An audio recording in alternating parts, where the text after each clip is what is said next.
Hello everyone and welcome to Visual Storytelling with Olschi. I'm Olschi and on this channel we'll talk about creating manga, comics and anything art related. I am in the process of preparing for my manga release tour where I will be giving workshops here and there. So for this month I decided to make a simpler tutorial where I won't have to do a lot of research. Today I want to talk about how to draw manga eyes. There are actually lots of great tutorials on the basics. So in my tutorial I want to concentrate on how to draw different kind of eyes so that you can avoid the same face syndrome, as well as address some common mistakes some artists make and just give you some tips and tricks to make your eyes look even livelier. So let's get started.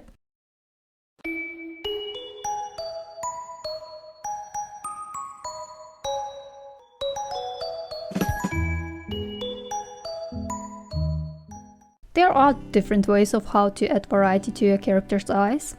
The most obvious is the shape and the size of the eyes. You can make the outer corner higher than the inner corner or lower. You can also make the eyes slimmer or rounder. No matter the art style, everyone can use these simple changes to create different looking characters. Let's start with the most basic shape, or at least the most basic shape for me. I draw most of my female characters with these eyes because I found them pretty. With most eyes, in general, the outer corner lies somewhat higher than the inner corner, which is also the case for my standard eyes. Let's start with the frontal view. It might sound weird, but the frontal view might actually be one of the most difficult ones, because this is where you can really see if the eyes are a different shape. If you draw digitally, it might be tempting to just copy and flip the eye. And you can do that, especially if you are on a deadline and you have to be done quickly. But for the purpose of practicing, I would say try to draw the second eye by copying the first one. This way you do not only practice your own eyes to see the differences, but you also train your muscle memory. There is no shame in using guidelines to make sure that the eyes sit in the correct position. If the character is looking straight ahead, the iris does not actually at the exact center of the eyeball, but rather it's slightly closer to the middle. With my basic eyes, I do keep the pupil and the iris in general pretty simple. Drawing the eyebrows symmetrically will be difficult as well, so feel free to flip the canvas as much as you like. Actually, the sooner you start doing it, the better. This way you can also notice your own tendencies to draw things wrong. This is of course easy to do digitally. Here in Clip Studio Paint you have this button. And if you draw traditionally, it is a little bit more tricky, but not impossible. You can either use a light table or your window. I sometimes draw the corrections on the back side of the drawing, then erase the front again, and then trace the corrections to the front again through the window or through the light table. Of course it is a little bit more time consuming, but it's worth the results. If you're right-handed, then it's easier to first draw the left-hand side eye from your point of view, and then try to mirror this eye on the right side. And of course, if you're left-handed, then it's easier the other way around. Since the white dot basically shows the reflection of the light on both eyes, the dot is on the same side because they reflect the same light source. But this of course isn't exactly a must, since manga eyes do not always reflect complete reality. Drawing perfectly symmetrical eyes is not easy, but just keep practicing, flip the canvas, and try to do the best you can. It doesn't have to be perfect. I ink my figures mostly with just a general G-pen that comes with Clip Studio. And in this case I just make it somewhat thinner than I would do for the head outline. Try to keep it very thin and then just draw and then just ink a ton of lines. This is just my personal preference. Of course you can draw more solid lines, you can have a lot less lines, keep them much more light. Inking style is really something very up to the person who does it. And since my underdrawing usually tends to be pretty messy, I make the sketch layer invisible just to see whether the lines are still correct. Zooming in and out, or just looking at your drawing from a bigger distance, can also help to spot mistakes. There are some basic rules to how you can draw the iris. There's usually more shadow right underneath the upper lid, and also you have some kind of reflection of the light. But in manga there are no real rules of how you can draw your irises. You can have a ton of detail, you can keep it all black with just a little spot of light, anything goes really. With the three-quarter view, I often start with the nose bridge and the eyebrows because that helps me locate the position of the eyes. The eye that is closer to the camera stays almost the same shape as from the frontal view, only the inner corner of the eye gets a little bit foreshortened. The back eye gets foreshortened even more, so it is a lot slimmer than the front eye. Here's also where a pretty common mistake happens to a lot of artists. We assume that because of the perspective, the eye also gets, well, shorter, not just slimmer. But this is misunderstanding a little bit how perspective actually works. The distance between the eyes is so small in comparison to the distance to the camera that the eye doesn't get that much shorter. There might be a minimal difference or no difference at all. I explained this phenomenon in my perspective video of how the further away you are from the camera, the less distortion there is. So the back eye would only be also a lot shorter if the character is looking really close into the camera. Does that make sense? I hope this makes sense. The eyelid of the second eye also wraps slightly different around the eyeball, but this really depends on your style and how you prefer to draw your eyes. If you like to give your eyes a little bit of realism, then this is something you might want to pay attention to. If the character is looking straight ahead, then the iris of the front view will be even more off-center than in the front view, and of course the iris of the second eye will be a lot slimmer than the iris of the front eye, but will have approximately the same height. But the iris of the further eye will be more central than that of the front eye for some reason. Well, spheres and eyes in general are just weird, but just flip a canvas, see whether the eyes look correct, whether the character is looking where they're supposed to look. Another small thing you can consider, but you really don't have to, is to draw the pupil of the second eye a little bit closer to the inner corner of the eye. By not much, just a little bit. This is because in the real human eye, the pupil isn't actually on the very surface of the eyeball, but rather it's kind of behind this weird glass dome, whatever thingy. So it's sitting deeper inside. So if you look at the eyeball from the side, the pupil won't be in the center of the iris.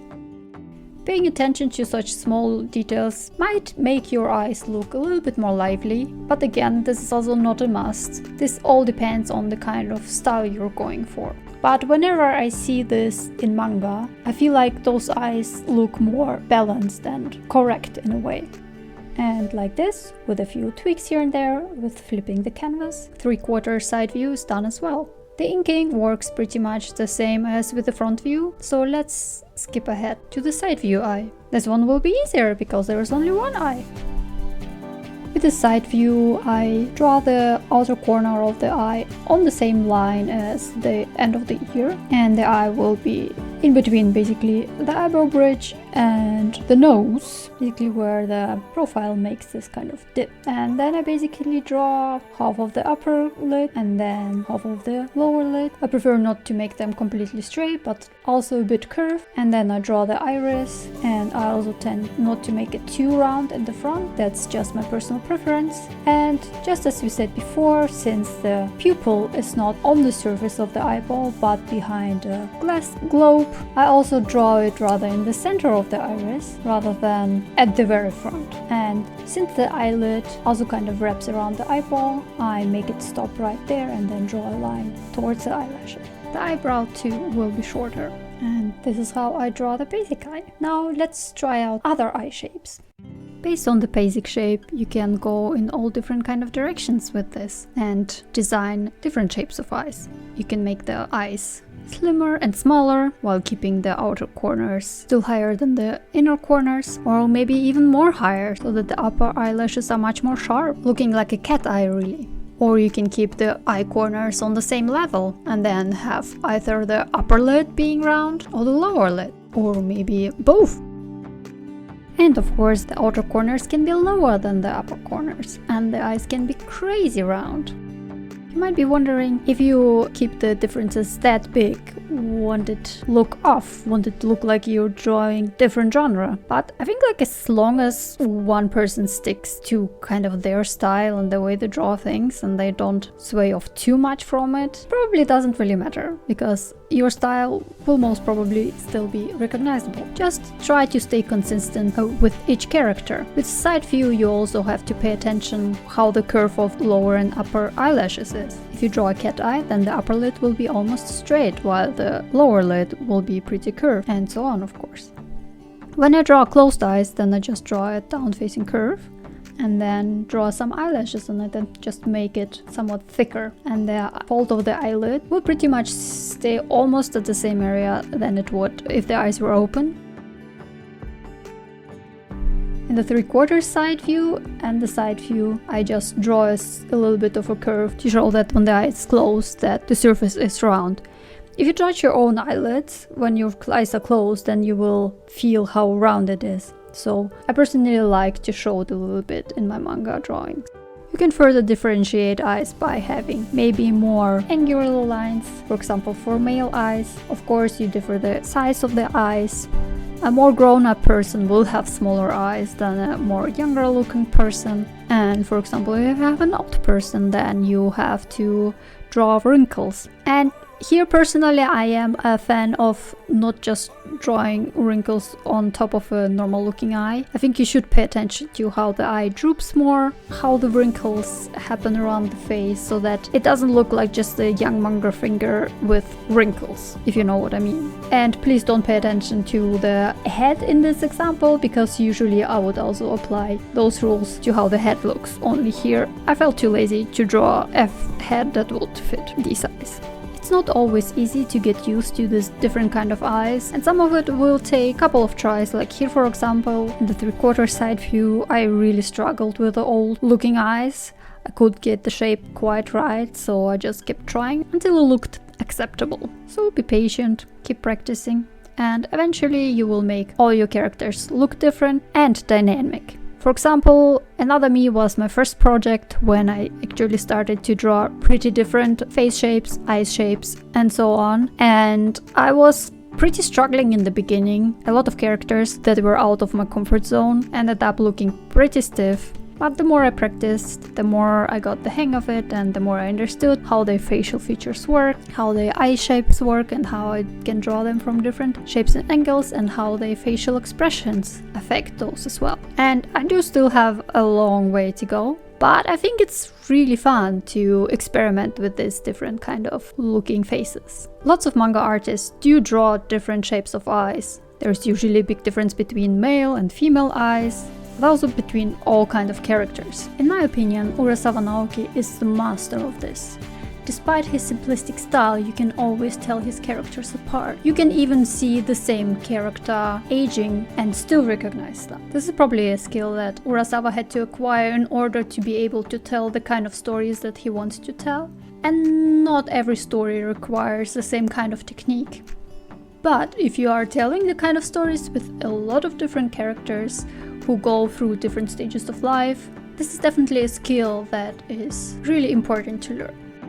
I hope this video was helpful. I have learned all of this stuff over the years, either through other people or through realizing things for myself, or by simply observing how things are drawn in manga books. So putting all of it into one coherent video isn't always easy, and I feel like I was all over the place, but I hope that I could get my points across and you could learn some things from this. I also would have liked to talk about how to draw eyes from different angles, but this is something that I still haven't completely figured out for myself. Once I feel like I understand every gist of it, I will definitely make a tutorial. For now, I usually just, start drawing, and sometimes I still struggle, and lots of it is just trial and error. I feel like in order to make a helpful tutorial, I'll need to understand better how things really work, so be patient with me.